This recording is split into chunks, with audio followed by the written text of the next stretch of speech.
왔다가 전화를 했어요. 근데 처음에는 연락도 전화도 안 되고 이게 문자도 안 받더라고요. 그래서 무슨 일 있나 전화 막 그런데 이렇게 연결이 됐어요.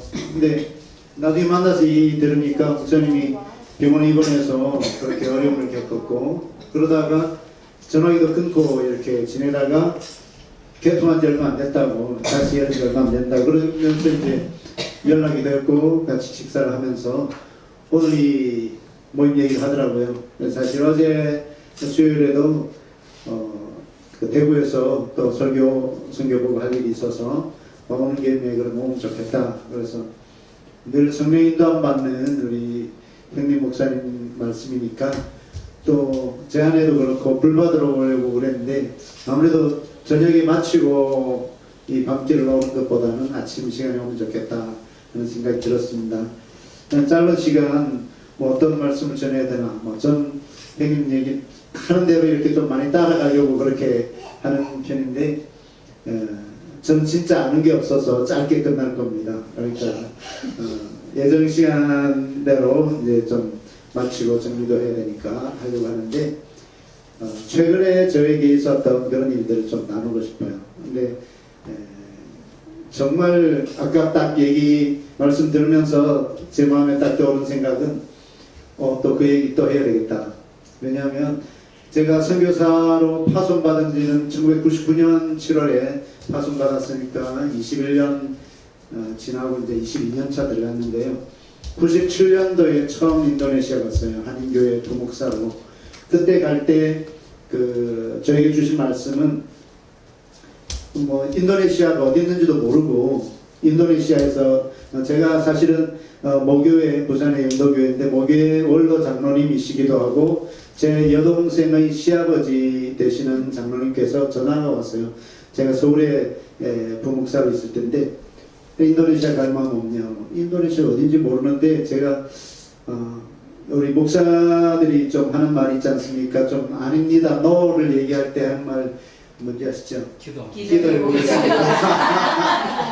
전화 받고 기도해 보겠습니다 했어요. 그 다음날 새벽 기도를 마치고 잠깐 집에서 쉬려고 그러는데 야 진짜 기도 안 하면 안 되겠다는 그런 마음이 드는 거예요.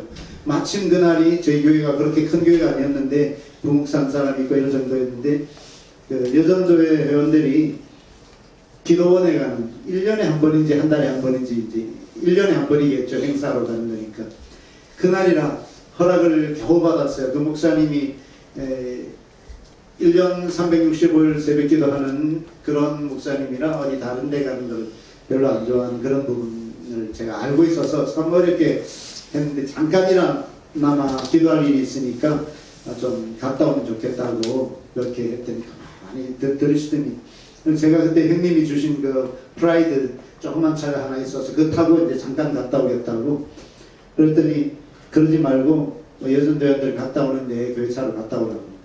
그래 가서 이제 그 강남 금식기도원이었는데 눈물 콧물 기도하잖아요. 막 찬양하고 기도하고 막 이러면서 막 회개 기도하고 그랬는데 딱 누구였는지 모르겠어요. 설교하는 분이 그분이 딱 올라와서 성경 본문을 얘기하는데 창세기 12장 1절에서 5절 이런 반응이었어요. 제가 아유 하나님 이게 웬 말이에요.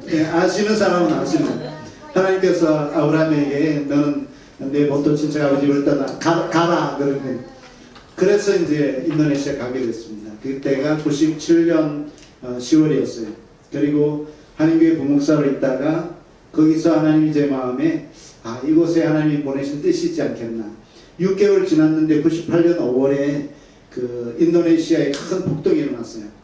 대통령이 하야하고 막 이런 수할토 대통령이 하야하고 막 이러는 때라 그 우리 교회 제가 섬겼던 그 교회 성도들이 한 3분의 1 정도가 갑자기 피난 나오는 그런 때였는데 하나님이 그런 마음을 주시는 거예요. 하나님은 분명히 나를 인도네시아 보낸 뜻이 있을 텐데 이곳에서 하나님의 일을 해야 되겠다 그런 강한 마음이 있어서 기도하는 중에 막 뜨거운 마음을 주셨어요. 그래서 선교사로 헌신해야 되겠다. 그때는 선교사로 생각 안 했거든요. 아까 처음에 제가 얘기하려고 했던 그거였어요. 그러고 나서 선교 훈련 받고 선교사가 됐는데 제가 한 10년 정도 지날 동안 저만큼 선교에 대해서 모르고 선교사가 된 사람이 없을 거다. 이 얘기를 막 여러 번 했어요. 그런 정도로 저는 진짜 준비가 안 된 것 같았어요. 우선 얘기한 것처럼 데이빗 보시가 그랬잖아요. 훈련시켜서 선교사는 훈련이 되고 준비가 돼야 된다 그랬는데 나처럼 준비 안 되고 선교사가 된 사람이 있을까 막 그랬어요. 근데 한 10년쯤 지나고 보니까 제 사전에는 없던 해외 선교 개척 제가 다 하고 있더라고요. 그러니까 참 선교는 하나님이 하신다 그런 생각이 들어요. 미시어데이라고 하는데 하나님의 선교, 그 하나님이 하신다는 그런 표현 오늘도 여러 번 나왔습니다만 정말 하나님께서 우리를 이끌고 계시다 그런 생각이 많이 들어요. 아멘. 저는 사실 4월 초에 4월 7일 날 제 장모님이 제 아내 어머님 되신 장모님이 갑자기 돌아가셔갖고 급하게 나왔어요. 그래서 이제 다시 들어가려고 비행기표를 2번이나 지금 연기하고 이렇게 있는데 못 들어가고 제 딸애가 이제 8월 말에 결혼을 하게 됐거든요. 그래서 야 혹시라도 그 전에 들어갔다가 뭐 격리하고 뭐 이런 것 때문에 딸의 결혼식에 내가 못 올 수도 있겠다는 그런 생각이 좀 들어서 뭐 그럴 수는 없겠죠. 어떻게든 오긴 오겠지만 그런 막연한 생각이 있어서 그럴 것 없이 결혼식 마치고 와야 되겠다 그런 생각을 가지고 있습니다. 그래서 9월 초에 다시 들어가려고 하는데 저는 인도네시아에 살아가면서 인도네시아 뭐 여러분 아시는 분 있을지 다 아시겠지만 그때 21년 전에 23년 전에 제가 들어갔을 때는 진짜 인도네시아가 어디 있는지 몰랐어요. 그래서 지도를 찾아보고 필리핀과 호주 사이에 있는 섬나라죠. 이 동서 길이가 5,100km예요. 서울에서 자카르타까지 그 수도가 자카르타인데 그게 5,500km 정도 되거든요. 그러니까 거의 비행기 7시간 타야 되는 서에서 동으로 가는 그런 넓게 펼쳐져 있는 그런 섬나라입니다. 제가 논문 쓰면서 보니까 자료마다 조금씩 다른데 13,508개 제가 봤던 그 섬이 그 중에서 이제 무인도도 물론 한 6,000개 되고 그러는데 그런 큰 섬나라에 있습니다. 아주 덥고 습하고 뭐 그런 나라죠. 근데 무슬림들이 가장 많죠. 한 나라로 무슬림은 제일 많아요. 지금 인도네시아 인구가 2억 5천, 2억 6천 뭐 이렇게 얘기하는데 통계적으로는 무슬림 그 숫자가 인구가 한 87% 됩니다.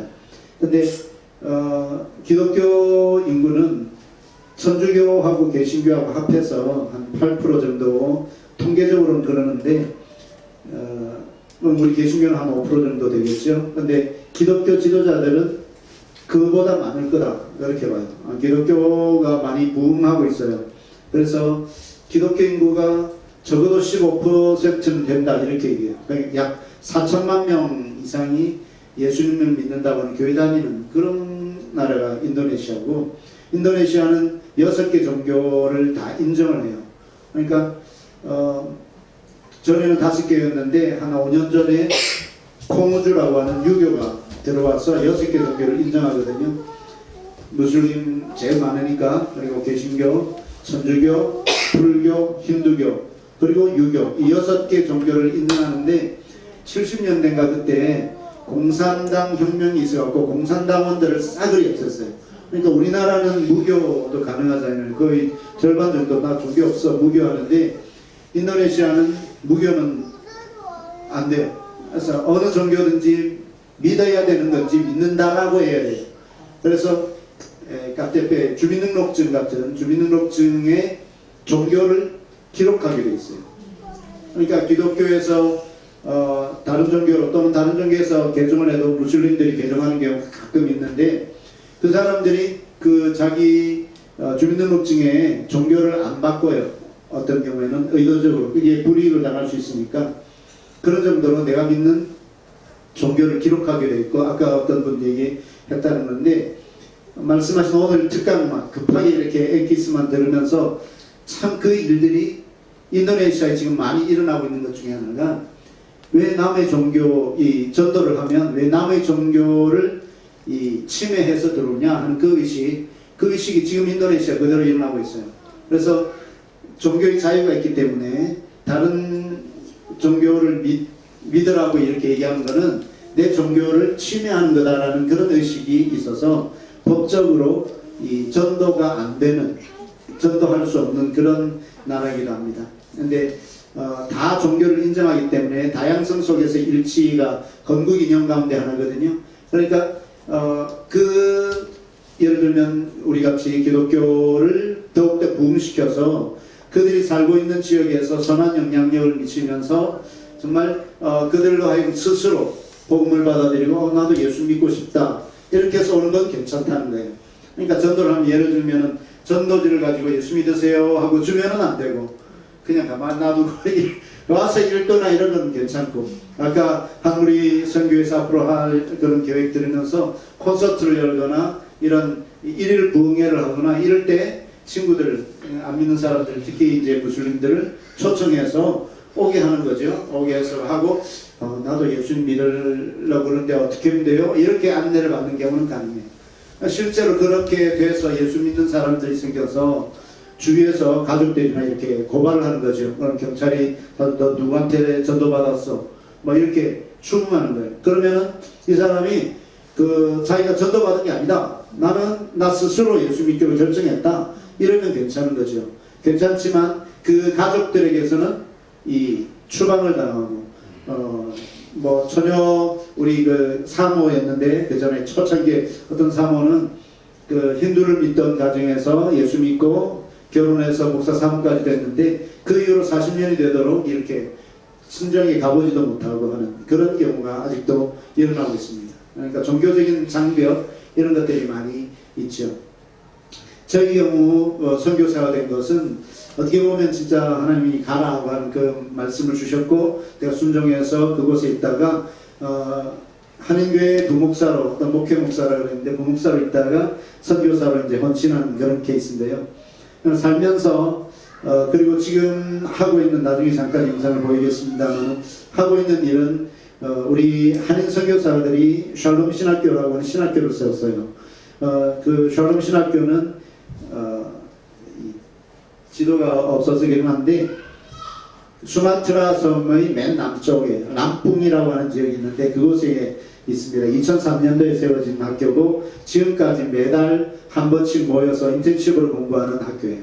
사실은 인도네시아 정부에서 인텐시브는 빨리 정리해라, 레귤러로 가라 이렇게 이제 하고 있고, 이전에는 종교성 산하에 있었는데 지금은 문교성, 문교부 산하의 학교니까 다 이렇게 하고 있는 입장입니다. 그래서 학교가 컴퓨터로나 이런 온라인으로 한 학기마다 매 학기마다 이렇게 보고하고 이러는 아주 평준화되는 그런 경향이 있어요.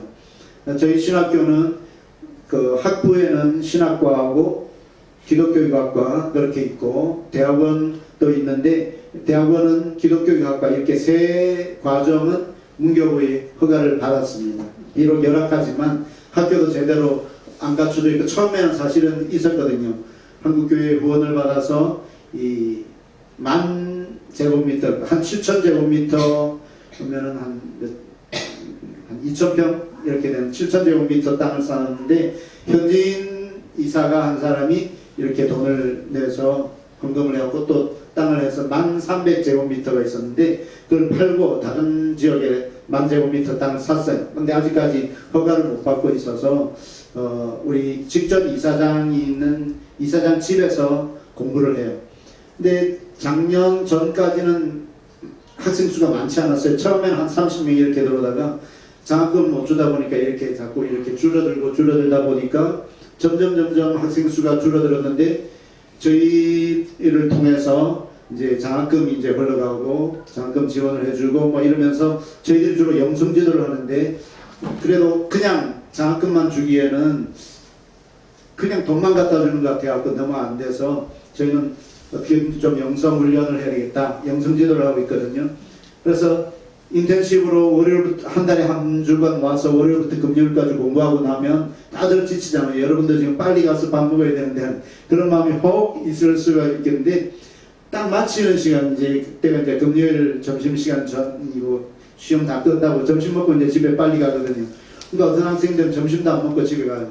그러니까 학교에까지 오려면은 한 두세 시간은 기본이고 서너 시간, 네다섯 시간 어떤 친구들은 하룻밤 지나야 되고 막 이런 친구들도 있어요. 아주 멀리서 뭐 배 타고 어떤 사모는 그 람풍 주가 꽤 큰 면적이 넓거든요. 그러니까 뭐 부산에서 오는데 배 타고 나와서 거기서 버스 타고 이렇게 해서 막 거의 12시간씩 걸리고 이런 학생들이 있어요. 그러니까 그런 사람들은 이제 빨리 가야 되니까 영성지도 못하기도 하고 막 이런다 그러는데 어쨌거나 이 끝나고 나서 12시 그때부터 한 2시간 정도 그냥 보내면 안 되겠다. 그래서 말씀으로 기도로 우리가 잘하는 게 있잖아요. 막 진짜 성령으로 아니하고는 아무것도 일어날 수 없으니까 성령으로 충만해져서 좀 가야 되겠다. 이런 의도로 우리가 말씀 훈련, 기도 훈련, 또 성령 운동 뭐 이런 것을 하고 있습니다. 짧은 시간에 뭐 다 할 수는 없지만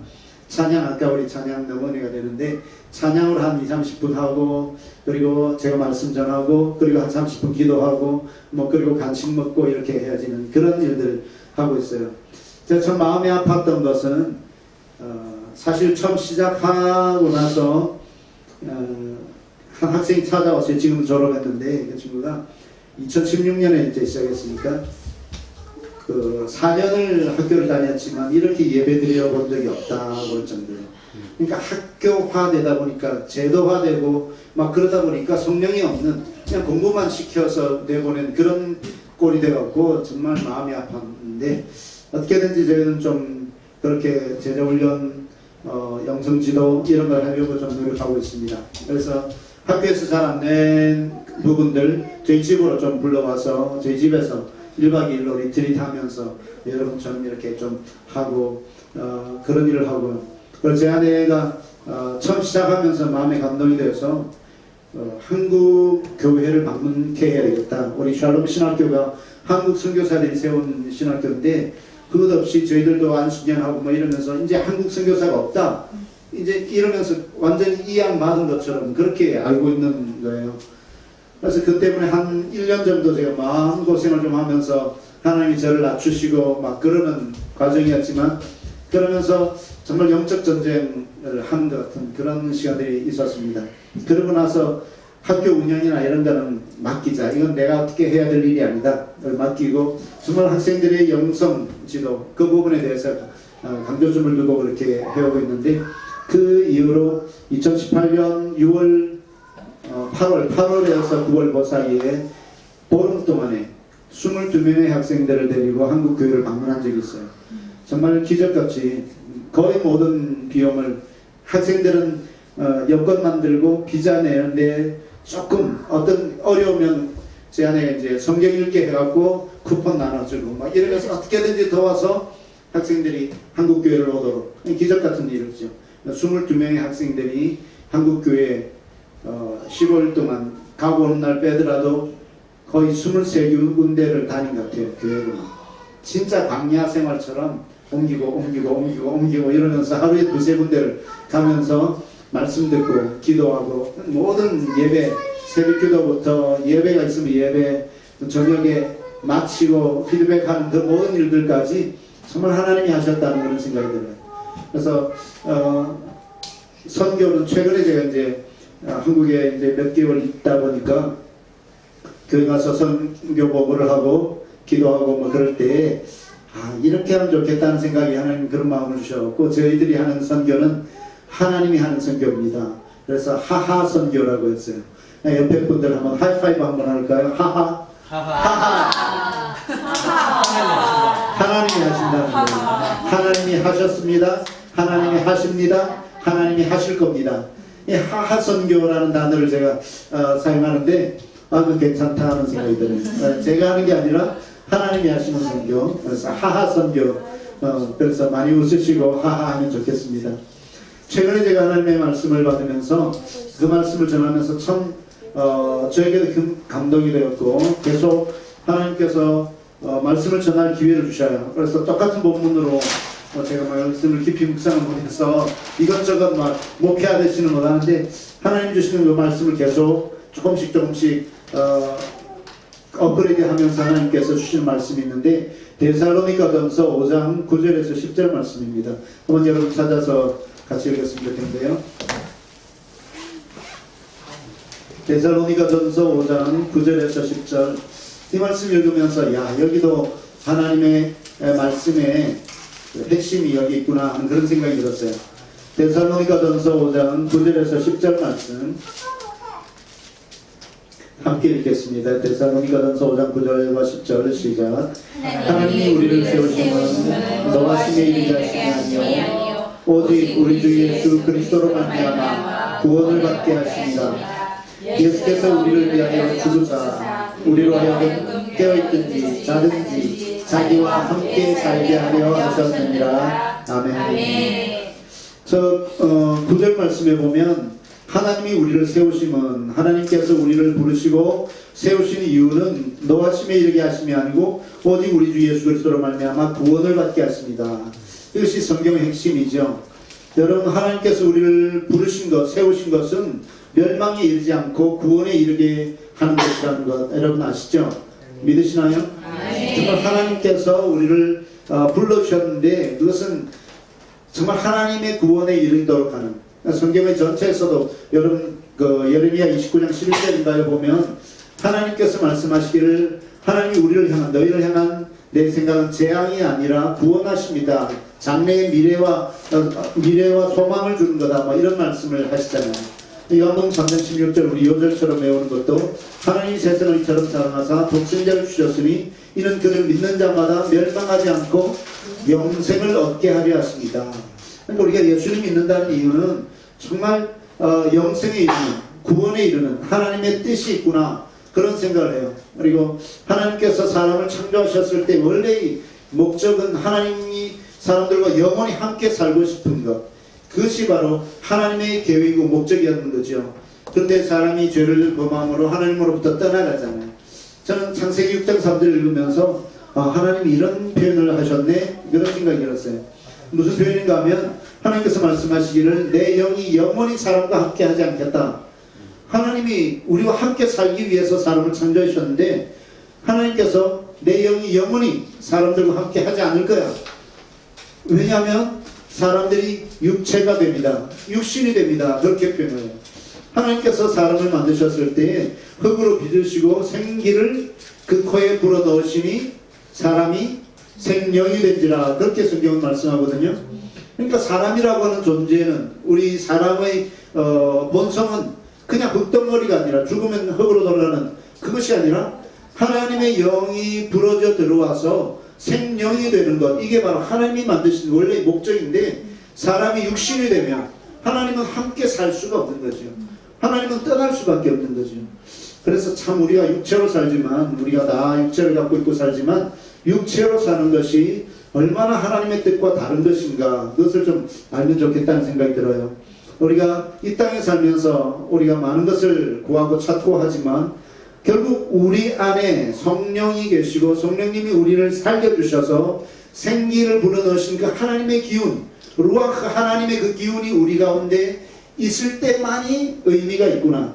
하루를 살아도 하루 24시간을 살아도 성령으로 말미암지 않고는 난 아무것도 아니구나. 이것을 깨닫는 것이 중요하지 않는가 하는 거죠. 늘 우리가 좀 인식하면 좋겠다는 생각이 들어요.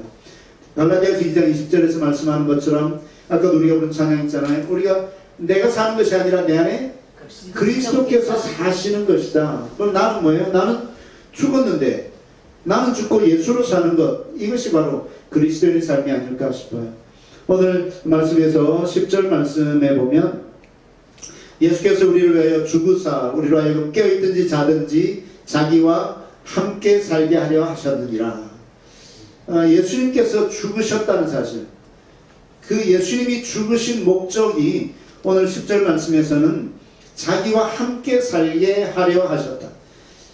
결국 예수님이 이 땅에 오셔서 십자가에 못 박혀 죽으신 것 그전에도 물론 하나님은 우리와 함께 하기를 원하셔서 이스라엘 백성을 택하시고 이스라엘 백성들이 늘 내가 너와 함께한다 함께한다는 말씀을 많이 하시잖아요. 하나님이 함께 하시면 승리하고 하나님이 함께 하지 않으면 패배한 것이 구약의 그런 전체 기록이라고 볼 수 있어요.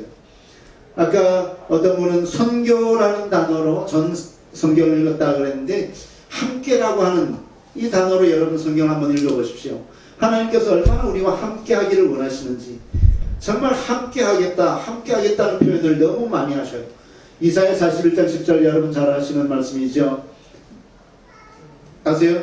이사야 41장 10절에 보면 두려워하지 말라 내가 너와 함께함이라. 놀라지 말라 나는 내 하나님이 됨이라. 내가 너를 굳세게 하리라. 참으로 너를 도와주리라. 참으로 나의 의로운 오른손으로 너를 붙들리라. 이게 하나님의 뜻이거든요. 하나님의 소원. 하나님이 함께 하겠다는 거죠. 함께 하는 것의, 함께함의 극치가 뭘까? 우리가 다 이렇게 함께 하는 거 1박 2일이잖아요. 그러나 계속해서 좀 함께 하고 싶어서 뭐예요? 한 남자와 한 여자가 결혼한 거죠. 함께 살고 싶어서. 그러니까 함께함의 극치는 함께 사는 것이다. 그런 생각이 들어요. 데살로니가전서 5장 10절에서 얘기하는 것이 바로 그거죠. 예수님이 죽으신 것은 깨어있든지 자든지 살아있든지 죽든지 우리와 함께 뭐 하자고요? 살게 하려 하십니다. 우리가 예수님이 나를 위해서 죽으셨다는 것을 믿는다면 예수님은 나와 함께 살기를 원하신다는 것, 이것도 우리가 믿어야 되지 않겠나는 것이죠. 여러분 안에 예수님 살아계시나요? 아멘. 함께 하는 것은 잘 믿는데 살아있는 것 어때요? 여러분 믿어지시나요? 여러분 우리 안에 예수님이 성령님으로 살아계시는 것입니다. 아멘. 그래서 나는 죽었다라고 고백도 할 수 있는 거죠. 왜냐하면 나는 죽었지만 예수님이 살아계시니까 나는 예수님을 믿는 그 믿음 안에서 사는 것이다. 아멘. 우리 생각, 우리 말하는 것, 행동하는 것, 이건 내 마음대로 결정할 수가 없는 겁니다. 이제는 내가 사는 것이 아니라 내 안에 그리스도께서 사시는 것이기 때문에 그분께 물어봐야 돼요. 우리 같이 살림을 이렇게 살다 보면 아마 이 말씀이 제게 강하게 와닿았던 건 제 딸아이가 이제 얼마 있으면 이제 결혼하는데 떠나보내는 훈련을 좀 하는 것 같아요. 제 딸이라고 생각했는데 이거 하나님의 딸이구나. 그리고 남자를 만나서 결혼하게 되면 또 그 사람에게는 이제 한 가정을 이루는 거구나. 그런 생각이 들어요. 그래서 내가 어떻게 주장하려고 하는 것이 아니라 주님이 하도록 맡기는 것, 이것이 우리의 삶에서 드러나잖아요. 우리 인간살이에서 드러나는 것, 함께 산다고 하는 것은 내 마음대로 살려고 하는 것이 아니잖아요. 예수님이 나와 함께 산다고 하는 것은 내 마음대로 살려고 하는 것 아니고, 뭐 찬양을 하고 예배하고 선교를 해도 내 마음대로 하려고 하지 않고 내 안에 계신 그분이, 예수님이 결정하고 할 수 있도록 자꾸만 맡기는 것이 필요하다는 생각이 들어요. 저는 선교를 하면서 최근 들어서 더 많이, 아까도 잠깐 말씀드렸습니다만 선교에 대해서도 잘 모르는데 난 어떻게 뭘 가르칠 수 있을까, 그런 생각을 할 때가 많아요. 그러니까 근데 제자훈련 강사로, 그러니까 한국에서 목사님들 모시고 저는 이제 통역을 하면서 사역을 많이 하거든요. 세미나를 하고 하면서 제자훈련 사역을 몇 번 했는데 그 목사님이 그런 얘기를 하시더라고요. 제자훈련이란 내가 뭔가를 가르치는 것이 아니라 나와 가르치는 자와 듣는 자가 함께 예수님의 제자 되는 것이다. 그 말씀을 듣는데 맞아. 그러고 보니까 좀 자유함이 주어지더라고요. 내가 뭘 가르쳐야 되는 게 아니라 나도 주님 닮아가고, 그러면서 나에게서 배우는 사람들이 예수님 닮아가게 하면 되는구나, 그런 생각이 들었어요. 그래서 목사님 얘기한 것처럼 자료, 이렇게 교재도 만들고 이런 하나의 툴, 하나의 기구가 있지만 결국 우리가 예수님의 제자가 되도록 돕는 것, 이게 바로 제자훈련이구나 하는 그런 생각을 하면서 그러면 나도 할 수 있지 않겠나. 왜냐하면 내 평생 소원 예수님의 제자 되고 예수님을 더욱더 닮아가기를 원하는 마음이 있으니까요. 근데 정말 최근 들어서 한 2, 3년 어간에 예수님과의 관계, 하나님과의 관계를 생각하면서 내 마음에 떠오른 그 단어는 연인이에요. 하나님께서 우리를 부르신 것은 일하도록 이렇게 부르신, 종으로 부르신 것이 아니더라는 거죠.